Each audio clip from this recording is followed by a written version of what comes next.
지금 대강절 네 번째 주간을 맞이하고 있습니다. 우리 기쁨의 주간들을 맞이하고 계십니까? 우리 옆에 있는 분들과 메리 크리스마스 하고 웃으면서 한번 인사해 보겠습니다. 메리 크리스마스.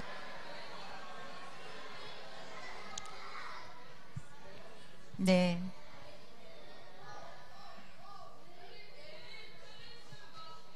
네, 우리 함께 우리 아동부, 유치부, 청년부 다 같이 예배를 드리니까 어른들하고 예배를 드릴 때보다는 훨씬 더 이렇게 분위기가 화목하고 밝은 것 같아요. 조금 침울하고 좀 어두운 감들이 살짝 없어진 것 같은 그러한 분위기입니다. 제가 말씀을 준비하다가 저 또한 어린 시절에 연극했었던 것들이 생각이 나더라고요. 그때 연극했었던 제목이 아기 예수와 동방박사였었어요. 그때 등장인물들은 우리 대충 생각나시죠? 아기 예수, 예수님이 계시고 또 동방박사들, 헤롯, 마리아, 요셉, 기타 등등, 그리고 큰 별도 있었어요. 근데 그 친구들 중에서 유난히 생각나는 친구가 한 명이 있었는데 큰 별을 담당하던 친구였었어요. 키도 유난히 큰 친구이기 때문에 그 친구에게 별을 담당시켜줬는데 그 친구는 별 맞는 거를 싫어했어요. 왜냐하면 별만을 들고 왔다 갔다 했었어야만 했었어요. 별을 들고 하루 종일 왔다 갔다 하니까 팔도 아픈 데다가 또 밤하늘의 별을 표현하기 위해서 우리들이 그 친구에게 까만색 천으로 머리부터 발끝까지 까만색 천을 다 뒤집어 씌웠어요. 그리고 별을 들고 강단을 왔다 갔다 하다 보니까 천에 걸려서 넘어지기도 하고, 또 그 친구는 고생은 고생대로 했는데 얼굴은 드러내지도 못하니까 자신의 존재감도 없는 것 같으니까 조금 입이 튀어나오는 그런 연극을 했었던 것들이 생각이 났어요. 크리스마스 하면은 우리 여기에 계시는 분들 모두가 다 각자 나름대로 떠올려 볼 수 있는 좋은 추억들이 있습니다. 저는 또한 오늘 이런 예배 준비를 하면서 이런 생각도 해봤어요. 혹시 오늘 이 예배 드리는 이 시간에 정말 오래간만에 예배에 참석하신 분이 있다면 옛날에 교회에서 드렸었던 그 추억을 되돌려 볼 수 있는 시간이 되었으면 좋겠다라는 생각을 했고요.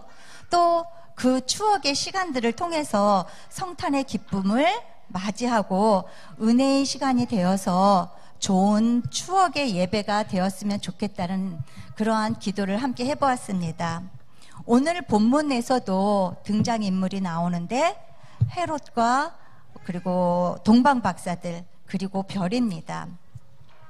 동방박사는 이스라엘에서 동쪽 방향으로 멀리 떨어져 있는 그 곳을 이야기하는데 당시에는 바벨론, 페르시아 지역이라고 우리는 추측하고 있습니다. 그런데 그곳은 지금으로 말하면은 이란, 이라크 지역을 말하고 있습니다. 그곳에 있는 천문학자들을 동방박사들이라고 표현을 하고 있습니다. 그들은 별만을 보고 유대인의 왕으로 나신 이가 있다라는 것을 알고 그에게 경배하려고 예루살렘에까지 왔습니다. 연구 자료에 의하면 동방박사는 그들이 살고 있는 곳의 유대인들을 통해서 장차 유대인들과 온 인류를 구원하실 메시아 왕이 올 것이라는 것을 전해 들어 알고 있었습니다. 그러다가 특별한 별을 발견을 하고 저 별이 유대인의 왕으로 나신 이를 가리키는 별이라고 확신하여서 그 별을 따라 예루살렘에까지 오게 되었습니다. 그리고 헤롯 왕은 그 시대에 아주 폭군 중에 폭군인 왕이었습니다. 자신의 왕권을 지키기 위해서라면 장모님도 살해할 뿐만이 아니라 처자식까지도 살해하는 아주 악랄하고 잔인한 왕이었었습니다. 별만을 따라가며 별만을 바라보고 따라온 동방박사와 나만 왕이어야만 돼 하고 잔인한 헤롯 왕, 그 두 인물이 서로가 대비되는 본문입니다. 오늘 이 말씀을 보면 동방 박사와 헤롯 왕이 서로 같은 질문을 하는 것을 발견할 수 있습니다.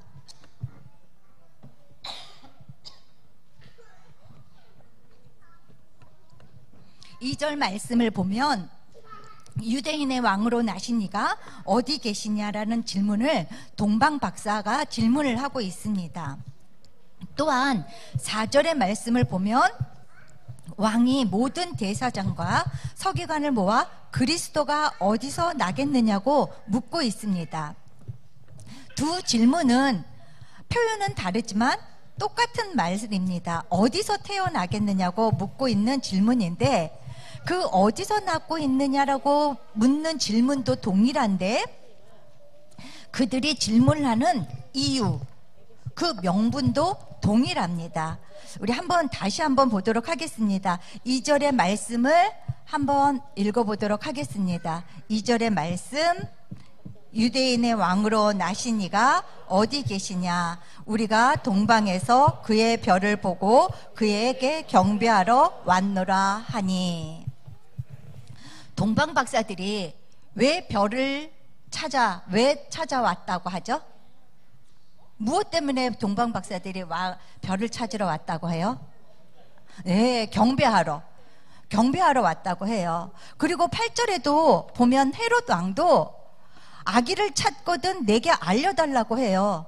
나도 가서 경배할 터이니 말합니다. 왕이 어디서 나느냐는 질문도 동일할 뿐만이 아니라 내가 경배하겠다라고 하는 목적을 갖고 있는 것도 동일합니다. 여러분, 이 상황에서 동방 박사는 헤롯 왕이 얼마나 악한 왕인지 알고 있었을까요? 네라고 그러는데 동방 박사는 헤롯 왕에 대해서 얼마나 알고 있었을까요? 이 시대에 많이 알고 있었을까요? 동방 박사가 예수님께 경배를 하고 집으로 돌아가려고 할 때 꿈에 헤롯에게 돌아가지 말라는 지시를 받았을 때 동방 박사는 순종하고 동방 박사에게 헤롯에게로 가지 않고 하나님께서 말씀하신 그 길로 순종하고 갔어요. 그 이유는 어디에 있었을까요?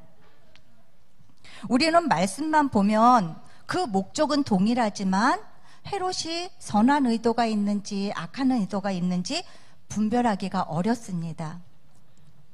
우리가 지난 과거를 알고 있고 성경을 통해서 알고 있기 때문에 이것을 분별할 수 있는 것이지, 처음 이 이야기를 듣는다면, 역사의 이야기를 알지 못하고 듣는다면 이것은 분별하기가 어려운 상황입니다. 우리도 살다 보면은 잘못 분별하여서 계획에 차질이 오고 상처를 입기도 하고 어려운 상황에 빠지는 경우들이 있습니다. 정말 어떤 것이 하나님이 원하시는 것인지 현실 앞에서 온전히 분별하지 못해서 어디로 가야 하는지 우리들이 갈 길을 몰라 두려워하는 상황들이 우리는 종종 맞닥뜨리게 됩니다. 이런 상황들이 동방 박사가 처해 있는 상황과 매우 흡사합니다. 하지만 이런 상황 속에서도 동방 박사들의 행적을 살펴보니 우리들에게 주는 교훈이 있습니다. 그 교훈은 첫 번째는 동방 박사는 삶 속의 지식과 하나님의 말씀의 지식을 겸비하고 있었습니다. 동방에서 온 박사들은 천문학의 대가들이었습니다. 전문적으로 별을 연구했던 사람으로 별만 의지하고 별일만 보면서 가라 하면 가고 별이 서면 서고 별만 따라와온 사람입니다. 별을 따라오는 그 길은 약 1600에서 1800km의 길입니다. 상상이 안 되시죠? 1800km의 길이 어느 정도의 길인지. 부산까지 가는 게 약 400km 정도 되나요? 그러면 그 길을 왕복으로 뭐 3배 정도, 4배 정도, 4배 왔다 갔다 걸어온 길입니다. 그리고 그 길은 그냥 단순히 평범한 길이 아니라 사막을, 광야를 건너온 그런 길입니다. 동방 박사는 별을 연구하다가 메시아가 태어날 것을 알고 그 별을 따라오는데, 그들은 그것을 인생의 전부로 걸고 왔는지도, 인생의 전부를 걸고 왔다고 해도 과언이 아닐 정도입니다. 별을 보는 천문학적인 전문 지식과 유대인의 왕에게 경배하러 왔다라는 그 하나님의 말씀에 대한 지식이 동방 박사에게는 겸비되어 있었습니다. 그것은 동방 박사들이 준비해온 예물을 보면 알 수가 있습니다. 동방 박사들은 아기 예수를 위해 준비해온 예물이 있었죠. 우리 유치부 친구들 오늘 배웠는데 기억해요? 예물 3가지 얘기해 볼까요? 우리 전도사님이 오늘 알려줬는데, 황금과, 우리 예아가 손을 번쩍 들었는데요, 황금과 유향과 모략이었어요. 황금은 왕권을 상징합니다. 그리고 유향은 거룩을 상징하는 선물이었어요. 동방 박사가 준비한 이 선물로 보아서 앞으로 오실 메시아는 이 땅에 왕이 되실 것이고 그분은 죄가 없으신 거룩한 분이시라는 것을 구약 성경이 예언하고 있는 대로 메시아에 대해서 정확하게 알고 있다라는 것을 증명합니다. 또한 3번째 선물 모략을 준비했는데요. 모략은 장례식 때 쓰이는 약품이에요. 그러니까 시신이 썩지 않게 하기 위해서 쓰이는 것이 모략이거든요. 근데 아기가 태어났는데 축하 선물로 모략을 준비해 가지고 갔다라는 거예요. 그러면 이 모략을 준비해 가지고 가는 의미는 어디에 있었을까요? 참 이상하지 않아요? 아기가 태어났는데 축하 선물로 모략을 준비해 갔다라는 것이 앞으로 오실 메시아는 왕이고 거룩하신 분이신데 그분은 우리의 죄를 짊어지시고 십자가에 달려 죽으실 분이라는 것까지 동방 박사는 이미 다 알고 별을 쫓아왔다라는 것을 성경은 말해주고 있는 것입니다. 삶 속에서 점성술가인 동방 박사는 하나님의 말씀에 대해서도 너무나 잘 알고 있었습니다. 이 세상은 전문적인 지식으로만 되는 것이 아니라 하나님의 말씀으로 현실을 볼 수 있는 지혜, 이것을 우리는 갖추어야 됩니다. 하나님의 말씀뿐만 아니라 세상을 살아갈 지식과 지혜도 겸비해야 된다는 것을 오늘 동방 박사의 행적을 통해 알 수 있습니다. 그리고 이 두 지식은 하나님의 말씀의 진리 안에서 일맥상통한다는 것을 알 수 있습니다. 동방 박사의 행적이 우리에게 주는 두 번째 교훈은 말씀의 영향력 분별하기입니다. 동방 박사는 두 명령 앞에 놓이게 됩니다. 하나는 헤롯의 명령이고 또 하나는 하나님의 명령입니다. 헤롯 왕은 경배하러 갈 테니 아기가 태어난 것을 알려달라고 했습니다. 헤롯은 동방 박사에게 말은 이렇게 있지만 악한 의도가 있어서 그것을 알려주면 아기 예수님을 죽이려고 하려는 마음이 있었어요. 하지만 그것을 알지 못하자 헤롯은 그때 태어난 아기, 2살 이하의 아기를 실제로 모두 다 죽였습니다. 이렇게 악랄하고 잔인한 왕의 명령 앞에 놓였었던 거죠. 그리고 또 하나는 헤롯에게로 돌아가지 말라는 하나님의 명령입니다. 물론 동방 박사는 하나님의 말씀에 순종하고 다른 길로 돌아갔습니다. 동방 박사는 헤롯의 말을 듣지 않고 말씀을 따라 약속의 말을 따라 별을 따라 갔더니 이 세상에서 가장 먼저 아기 예수 메시아를 맞이하는 역사적인 자리에 있게 되었습니다. 만약 동방 박사들이 꿈에 알려주신 하나님의 말씀을 가볍게 생각하고 내 생각대로 아니면 내 생각에 약간의 흑심을 조금 더해 생각의 유익을 생각해서 헤롯이 경배하러 온다고 했으니 내가 가서 메시아의 탄생을 알려줘야지 했다라면, 아니면 동방까지 되돌아가려면 길도 먼데 먼 길로 헤매지 말고 아는 길로 가자. 그리고 그 길을 돌아가는 길에 왕궁에 들러서 하룻밤 조금 편하게 자고 그리고 되돌아가자 해왔다면 아기 예수님은 어떻게 되었을까요? 하나님의 명령과 헤롯의 명령, 이것은 하나님의 말씀과 세상의 영향력 사이에 충돌하고 있는 우리의 현실입니다. 실제 우리의 삶을 돌아보면 우리도 이와 같은 삶을 살아가고 있지 않습니까?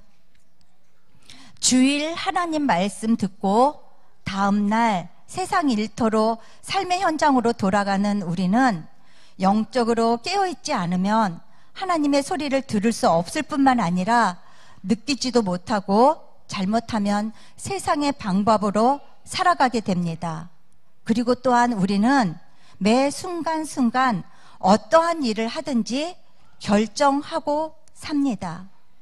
내가 하는 결정이 세상의 영향력을 받고 있는지 아니면 하나님의 영향을 받고 있는지 깨달아 알고 하나님으로부터 오는 말씀의 영향력으로 한 걸음 한 걸음 나아갈 때 하나님께서 우리의 길을 열어주시고 내 삶을 인도해 주시는 경험들이 쌓여가는 저와 여러분들이 되기를 간절히 소망합니다. 말씀을 정리하겠습니다. 동방 박사들은 끝까지 말씀의 인도하심을 따라갔고 그들이 순종하며 갈 때 하나님의 일을 완주할 수 있는 것을 볼 수 있습니다. 그들의 삶의 지식과 하나님의 말씀을 겸비하고 있었기 때문에 순종할 수 있었습니다.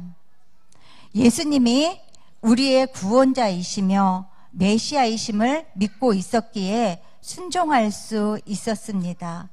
동방 박사들이 하나님의 말씀의 이끄심을 정말 흔들림 없이 따라갔을 때 하나님의 약속의 성취를 경험했듯이 우리 모두가 이런 경험들이 하나하나 쌓여서 헤롯 앞에서도 흔들리지 않는 믿음의 소유자들이 되기를 축원합니다.